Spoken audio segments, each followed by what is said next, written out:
I'm not trying to say that Jesus was not a holy man, because he was. Indeed, he was the true Son of God, the righteous heir, the King of all, the great Redeemer. But I'm a scientist and an engineer, right? And I see way more than you can imagine.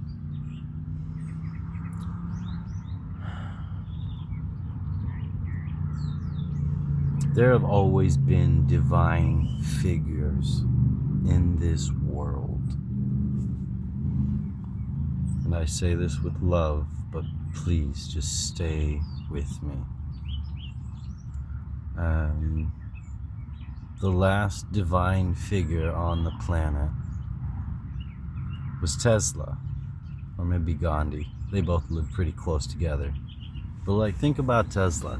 This guy literally made electricity dance upon his skin like a fairy's kiss. And I'm being literal, metaphorical too, but literal too. Gandhi, this guy was skin and bones, and yet he held the most power in all of India, not because he was absolute defiance, but because he was resolute stillness. They beat him many times. They threw him in prison many times. They hurt him many times. But he chose stillness.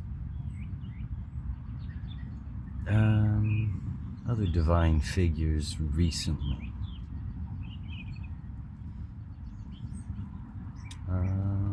Martin Luther King. Oh, absolutely. A divine figure. Absolutely. And I actually say probably JFK too, but I'm not trying to go into conspiracy land. But Martin Luther, there is no freaking way that man was not touched by God. Do you know how many people tried to kill him, hurt his family, destroy what he was building?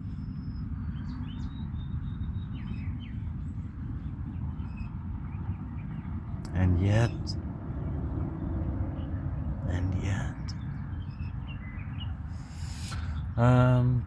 Buddha, absolute enlightened individual, a Jesus of his age and his region and his time.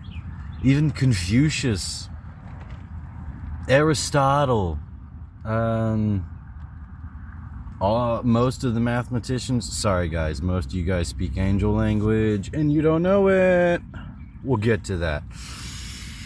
That's why they all go crazy. Well, you've seen what happens to mathematicians. They're not crazy, but they're not here either. Divine Ted Decker. That man was a literal scribe for God. A lot of the recent authors, poets, great scribes of our times were blind prophets to a blind Messiah.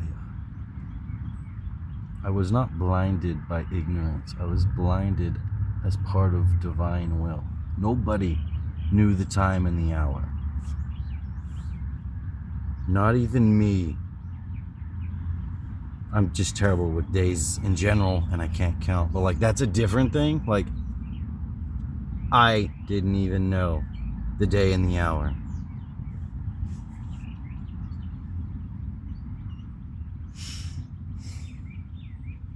And now a truth that I really, really need the whole world to hear. The line of Clark, last major origin point, was in Ireland, just before there was a mass migration of Irish into the Americas, and we came as slaves. We came as the starved. We came as the poor. We came as the sick. We came as the accursed. We came as the outsiders. We came as the nothings of the world. Don't you understand?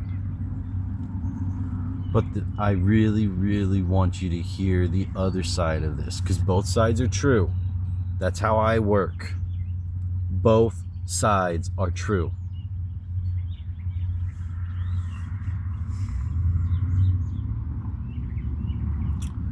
The great bloodline known as Clark has a budding offshoot. I'm being literal and metaphorical.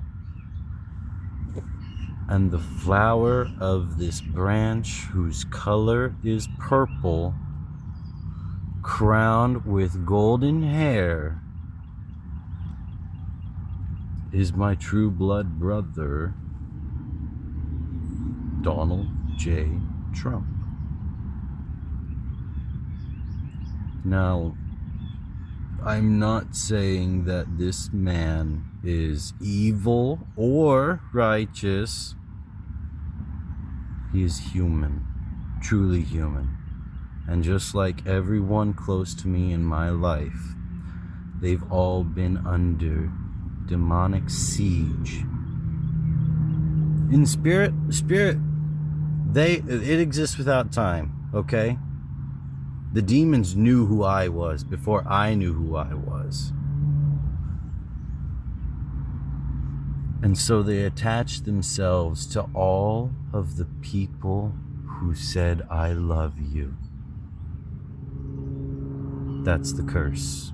It wasn't a curse, it was necessary. It made me blind and deaf and mute and helpless and pain-filled and rage-soaked in ways you don't understand. But never have I truly moved with hate against another, unless only solely in self-defense, and it was always a last resort, get away from me now, not I'm going to hurt you. I've never drawn the blood of another, except for sport, play, real life. Like, I've never drawn the blood of another. My hands are pure. 29 years I've traveled all over the world. My works are good and they stand in their own name. And I'm telling you the truth. I can sit down with you and actually map it out if you want. It'll take hours. But Donald J. Trump is my blood relative directly, which is why he is the most attacked man in the world, both spiritually and physically and socially and materially. Like, please listen to me.